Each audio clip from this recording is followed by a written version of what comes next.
자, 이때만 해도 그러면 쉽게 얘기하면 검찰은 경찰에게 이제 길을 못 피던 시절이죠. 그렇죠. 그때 네. 당시에는 뭐 근데 왜 오늘날 이렇게 역전이 됐을까요? 그 분기점이 뭘까요? 이렇게 잘 나가다가 네, 잘 나가던 경찰이 몰락을 하게 됩니다. 아, 네. 그 계기는 이제 이 몰락의 계기들이 남양동 옛날에 네, 대공분실 네, 네. 지금은 이제 그 민주화운동 기념 사업회인가 뭐 이렇게 그렇죠. 박종철 기념 사업회 네, 그쪽으로 돼 있죠. 거기 이제 보게 되면 인권센터 거기에 보게 되면 그렇게 나옵니다. 그때 당시엔 그게 치안본부 대공분실이었어요. 그렇죠, 맞습니다. 이 대공분실은 1948년 10월 대간첩 수사 업무를 위해 치안국 특수정보과 중앙분실로 발족하여 네. 1970년 10월 정보과 공작분실로 1976년 5월 치안본부 대공과 대공분실로 바뀌었고 1983년 12월에 좌경의식 수사 업무를 수사해서 제4부 대공수사단으로 통합됩니다. 83년에 대공수사단이 이제 출범했다. 그렇죠. 그래서 이제 이 대공수사단인데 네. 이 대공수사 단장이 박처원 치안감이었어요. 박초원 치안감. 예예. 이 박처원이라는 사람도 특이한 사람이에요. 어. 이 사람이 평안북도 출신인데 네, 월남자군요. 예, 네. 평안북도 출신인데 단 한 번도 네. 일선 경찰서장이나 뭐 이런 걸 해본 적이 없는. 해본 적이 없는 사람이에요. 근데 어떻게 벼락 출세를 했어요?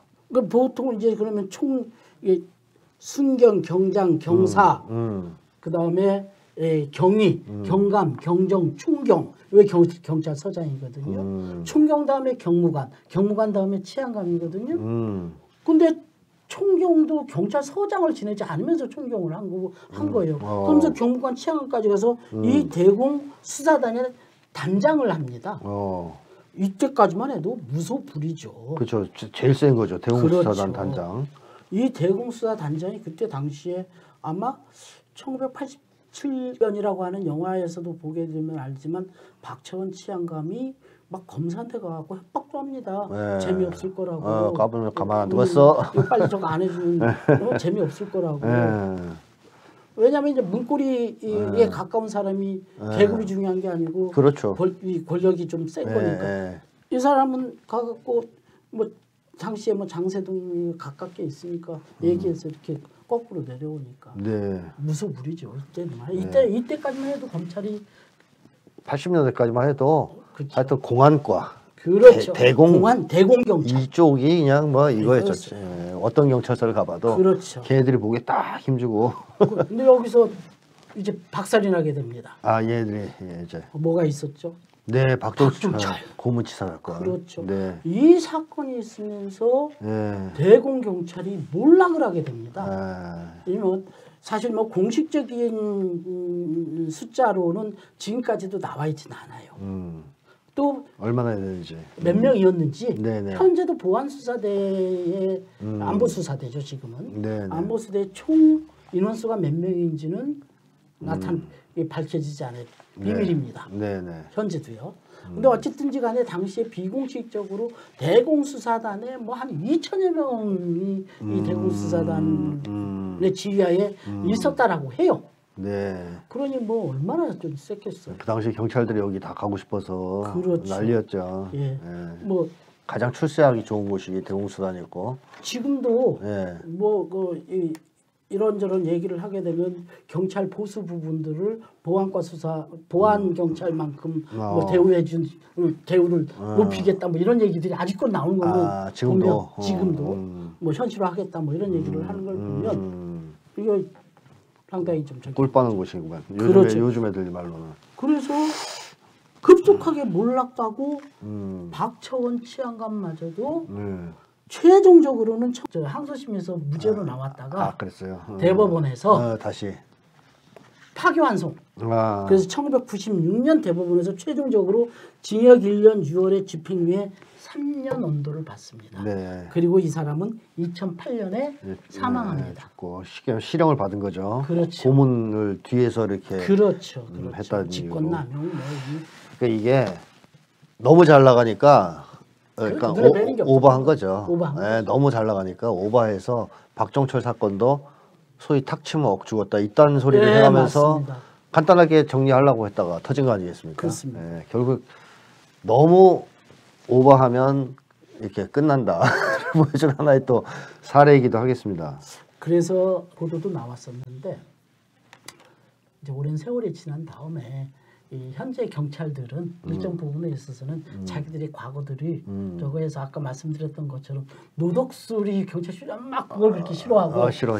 경찰 공제회에서도 이저 박천 우리 선배 아니다라고 하는 부인하는 보도까지도 나왔어요. 그만큼 자기들에 있어서는 네, 수치스러운 역사인 거죠. 물론 이제 한쪽에서는 또 그렇지 않게 생각하는 경찰도 있는 반면에 대다수는 뭐 그렇게 좀 생각한다. 우리는 87년 이후에 새로 탄생한 그렇죠. 그런 경찰이다. 예, 그렇죠. 이제 그런 인식들을 좀 주고 싶어 하는 거죠. 그런데 이제 윤희근 경찰청장 이후에 이제 이 다시금 옛날로 돌아가는 뭐 이런 일들이 좀 있어서 우려스러운 부분들도 있는 거지. 자, 어쨌든 이렇게 해서 경찰이 몰락하면서 공안 경찰이 이제 몰락했는데 그 다음에 이제 바로 검찰이 부상합니까? 바로 부상을 못해요. 한동안 공백기가 있습니다. 한동안 아시겠지만 87년서부터 89년까지 그 사이에 87년 노동자 대투쟁 뭐로 인해서 이제 대대적인 민주화 운동이 고양이 그렇죠. 됐죠. 엄청 폭발했었죠. 그러면 위기의식을 느끼는 거예요. 정권을 잡은 쪽에서. 경찰이 이렇게 약한데 이거 큰일인데. 그리고 이제 사실 우리가 검찰이든 경찰이든 뭐 또 혹은 국정원이든 이게 사실 국가를 유지하는 물리적 강압 폭력기구죠. 폭력기구지 않습니까? 사실 그래서 이들은 근본적으로 그 본질에 이 물리적 강압을 그 본질로 하고 있어요. 그래서 근대 국가나 이제 이 민주주의 국가에서는 이러한 물리적 포각 기구에 대한 견제와 균형, 그리고 그 내부의 근본적인 인권 보호 장치와 제도들을 해야 되는데 그동안 안 해놨던 거지 않습니까? 그렇죠. 네네. 이런 것들이 이제 뭐 진행이 되다 보니까 이제 슬금슬금 다시금 그 욕구들이 생기는 거예요. 그 대공경찰이 몰락하고 나서 그럼에도 불구하고 국가보안법이 이런 것들은 살아있는 거 아닙니까? 그렇죠. 사실 그들이 그걸로 해서 먹고 살았는데 그 먹고 사는 거는 남아있고 조직만 누워서 있으니까 이런 조직들은 다시 저걸 먹어야 돼요. 저걸 써먹어야 되는데 써먹어야 돼요. 국가보안법 아직 살아있으니까. 그러면서 89년에 다시 이 공안경찰이 부활을 하게 됩니다. 공안정국 소위 공안정국이죠.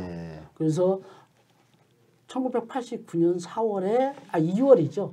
2월에 이제 공안정국이 조성이 됩니다. 그 시발이 됐던 게 인천 부천 민주 노동자회를 이적 단체를 규정하고 시작이 되죠. 이러면서 이제 무서워집니다. 이때 당시에 검찰총장이 우리가 잘 알고 있는 정치검사 지난해에 얘기했던 김기춘입니다. 김기춘이. 이때가 노태우 정부였죠. 그렇죠.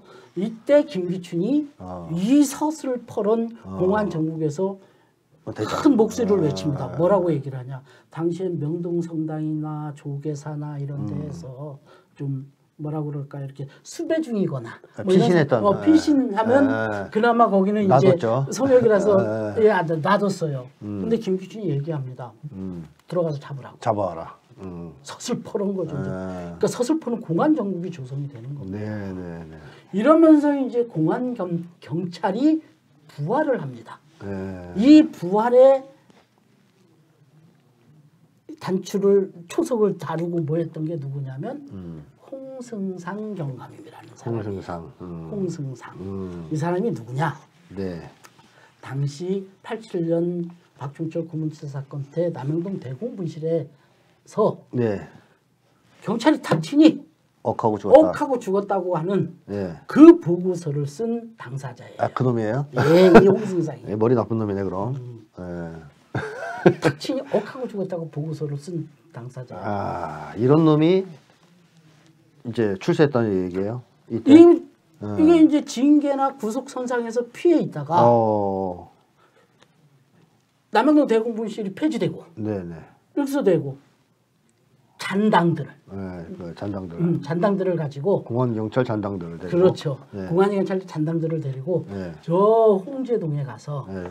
홍제동 대공분실을 이제 또 만듭니다. 또 차렸구만요. 그렇죠. 새로. 축소 개편합니다. 네. 그리고 호시탐탐 네. 재기의 기회를 노리다가 아. 야 요거다. 그래서 음. 한 1년 동안 재기의 칼을 갑니다. 네. 이대로 죽을 순 없다. 그렇죠. 이대로 죽을 수 없다. 아니 딱 홍승상이 쓴 그 현장에서 본 좌익운동의 실체라고 하는 책을 썼어요. 그거 가지고 또 본인이 이 리타이어 하고 나서 이 강연하고 다녔어요. 네. 그 책에 보면 딱 그대로 표현돼 있어요. 이대로 죽을 수는 없다. 그렇게 돼 있어요. 우리가 이대로 죽을 수는 없다. 재기를 해야 된다. 그래서 포기를 노려서 만든 게 인천 부천 민주노동자회 사건입니다. 사건을 자기가 거기다 써요. 그걸 조작했구만요. 예. 그리고 그걸로 해서 화려하게 부활을 합니다. 네. 그러면서 89년 4월 이후에 엄청난 사건들이 일어납니다. 네. 인천 부천 민주노동자회 사건, 인천 민주노동자 연맹 사건, 뭐 무슨 사건 무슨 사건, 조직 사건이 막 터지는. 조직 사건들이 이제 막 터집니다. 네. 그래서 이 홍승상이 이거를 통해서 홍제동 대공분실을 남양동 대공분실의 반열에 올려놓습니다. 그럼 이제 사라졌더니 이사를 갔네. 그렇습니다. 이거 아직도 있어요? 홍제동 대공분실? 안보수사대에 세검정 별관인가로 해서 있는 거죠. 아직도 예, 있어요. 네. 물론 이제 지금은 고문은 못 하겠지만 예. 있겠죠.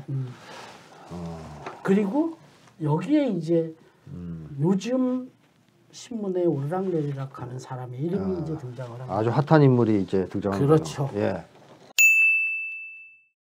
김순호 김순호. 전 경찰국장 겸 현 경찰대학장. 현 경찰대학장 김순호. 이 김순호 씨는 인천 부천 민주노동자회의 부천 지역 책임자로 일하다가 네, 변절됐던 사람이죠. 예. 이 홍승상한테 그럼 그 회유당했나 보네요.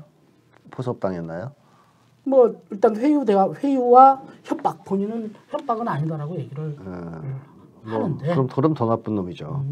어쨌든 홍승상 경감을 찾아가서 본인 말로는 자기 말로 찾아갔는데 좀 이해할 수가 없죠. 자기 말로 사건도 다 끝났고 관련자들 다 구속된 사건 다 끝났는데 느닷없이 왜 홍승상을 그것도 저 홍제동 대공분실로 찾아가요. 그러니까 어쨌든 여기로 찾아가서 네. 동지들을 팔고 네. 변절한 뒤에 네. 인천 지역 노동운동 단체들을 초토화시킵니다. 작사를 내고 작사를 내죠. 네, 그 공을 인정받아 그렇죠. 경찰이 됩니까? 아니죠. 이미 8월 달에 이미 경찰이 돼가지고 돼서 그 짓을 했어요. 해줘. 보안 3과 딱 해서 이게 오늘 자세한 내용 못 다루겠지만 흐름으로 봤을 때는 김순호 씨가 이미 프락치였다고 봐야 되겠고 이 홍승상 계열에 포섭된 그러면서 암약을 하다가 경찰이 되고 이제 세탁을 한 거죠. 거기까지는 너무 여기서 이제 앞서 나갔으면 추론하기에 이제 그럴 가능성이 있어요. 어쨌든 그러자마자 이제 어쨌든 한탕에서 거기를 싹쓸이하고 나서 벼락출세를 하기 시작한 거죠. 벼락출세를 하기 시작하죠. 예. 이 친구가 경장으로 입직을 했는데 원래 순경에서 경장까지 한 8년 걸려요. 그리고 경장에서 경사까지 올라가는데 또 한 7, 8년 걸려요. 16년. 근데 경장으로 들어왔다가 경사로 3년 만인가에 처음에 바로 경장으로 들어왔어요? 그렇죠. 그게 어떻게 그게 됩니까? 그게 뭐 경찰장 나왔습니까, 이 사람? 아니죠. 그 대공 공작에 특채 공원이 있는 자는 공이 있다 그래서 경장으로 특채할 수 있도록 돼 있어요. 경찰 네네네. 그리고 거기 분명히 그렇게 나와 있어요. 대공 공작의 경험으로 이렇게 특채가 돼서 경장으로 특채를 했어요. 프락치들은 시작할 때 경장으로 시작할 수 있겠네. 네. 경장으로 특채가 됐는데 그러면 경장에서 경사까지 승진하는데 평균적으로 7, 8년 걸렸는데 한 3년 만에 경사 승진. 경사에서 경위 승진도 금방 되고. 금방 되고. 이게 백이 있다는 얘기죠. 그렇죠. 이 백들이 누구냐? 네. 바로 김순호의 백은 예전에 네. 대공 분실, 소위 대공 경찰들의 그 대공 그 이제 원로들이 이제 밀어주기 시작하고 끌어주고 이제 뭐 이러니까 초구속 승진을 이제 하게 되는 거죠. 한때를 풍미했던 그 대공 수사단의 그 그렇죠. 예전. 원로들이 야 김순호 좀 밀어줘야 되겠다 쟤. 끌어줘야 우리 후계자다. 그리고 이제 그 앞에는 이제 홍승상 경관이 이제 홍승상이 끌어주고. 그러면서 이제 벼락 성장을 했군요. 그렇죠. 그리고 이제 승진을 하다 보니까 당시 이 친구가 이제 경찰대학 일기생들하고 이제 같은 나이란 말이에요. 근데 이제 이 친구들은 경위를 달고 있었고 이미. 보통 85년 이제 이때쯤 되면 경찰대학 일기생들이 경위를 달고 나와서 한 2, 3년 뭐 더 지나면서 이제 뭐 한 뭐 경감 뭐 이렇게 경감 경정 91년 이러면 경감 경정 기껏 해야 아직도 경감 뭐 이런 상황이었는데 오는데 보니까 경장에서 시작했던 이 친구가 저 밑바닥에 배지도 않던 친구가 어느 날 와 보니까 우리하고 똑같은 레벨에서 승진 경쟁 대상이 돼버려요. 그러니까 1기, 2기, 3기 친구들하고는 관계별 나졌겠구만요. 우리하고 이제 경쟁을 하는 거죠. 네, 물론 네. 선두주자들은 1기생, 2기생들은 선두주자들은 이미 쭉 앞서니까 뭐 소위 우리가 지금 현재 윤재옥, 황운하 국회의원들 이 사람들은 네. 선두주자들이 이런 사람들은 뭐 신경 안 쓰고 이제 주위 1기생들은 이제 승진의 경쟁자들은 이제 딱 보면 저 김순호가 누구야? 저 행동이 이상해. 또 입직 경로도 불투명하고 말을 안 하니까 보안과 완전히 내에서도 자기네들끼리만 어울리고 완전 철통이에요. 워낙 어차피 분실로 쫙 나가 있기 때문에 모르는구만요. 일반 경찰들은. 그렇죠. 잘 모르죠. 그러니까 이제 이상한 눈으로 보게 되는 거죠. 뭐 입직 경로도 불투명하고 행정도 불투명하고 그래서 1기에서 3기 나게들은 김순호에 대해서 저기는 앞선 승리자들은 모르지만 경쟁했던 1기생, 3기생, 2기, 3기생들은 알고 있었어요. 어떤 과정을 통해서 저는 어떤 놈이다. 그런 것들 알고는 있었거든요. 근데 이제 쉬쉬하는 거죠. 그리고 어떻게 제가 이 얘기를 알겠어요. 그 저기 대군 경찰 원로들부터 이 특별 대우를 받고 밀어주고 끌어준다라고 하는 얘기를 제가 어디서 알았겠어요. 저도 취재를 통해서 열심히 취재를 한 결과 그래서 그쪽 분야에 있는 누구들이라고 얘기할 수는 없지만 사람들한테 직접 들었다. 직접 들었죠.